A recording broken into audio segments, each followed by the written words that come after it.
Motivation has its place. Motivation is what gets you going into it, but you have to have that consistency to build the discipline to keep going.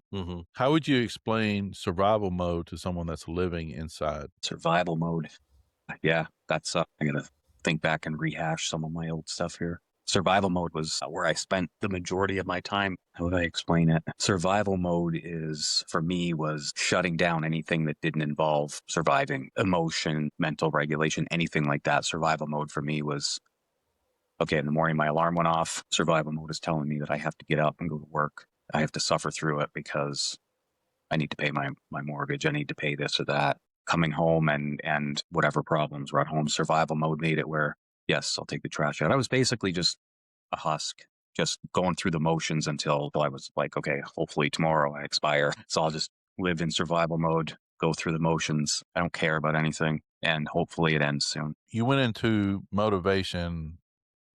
It's what gets us started, but it's the discipline what keeps us going for practice. Well, when it comes to recovery, why is motivation an unreliable foundation for recovery? Well, sobriety and recovery, the motivation is like, I'm going to do this, which is awesome. That's how it starts. Like, you know what? I'm done with this nonsense. I'm done hurting the people around me. I'm done hurting myself. I'm done looking like a fool to everybody.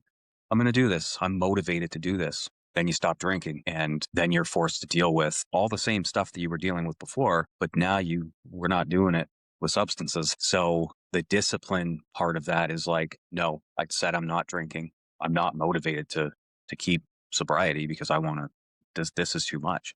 The discipline comes in to like, no, I'm not doing that. I can't do that anymore. And for some people like me, I'm not one of those people that learned easily or quickly. So it took me quite a few times before I realized like the motivation is there, but it's being disciplined and having that desire and that want to do it.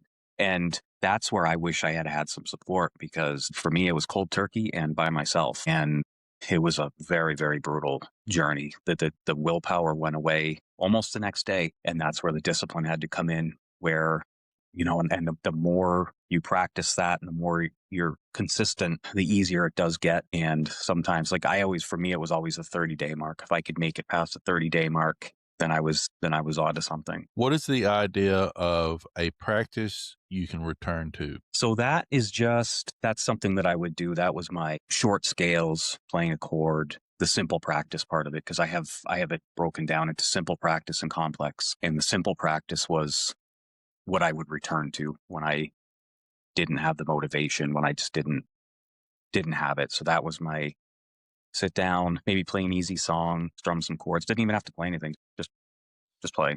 That's the practice that I could return to. And then that would keep me going.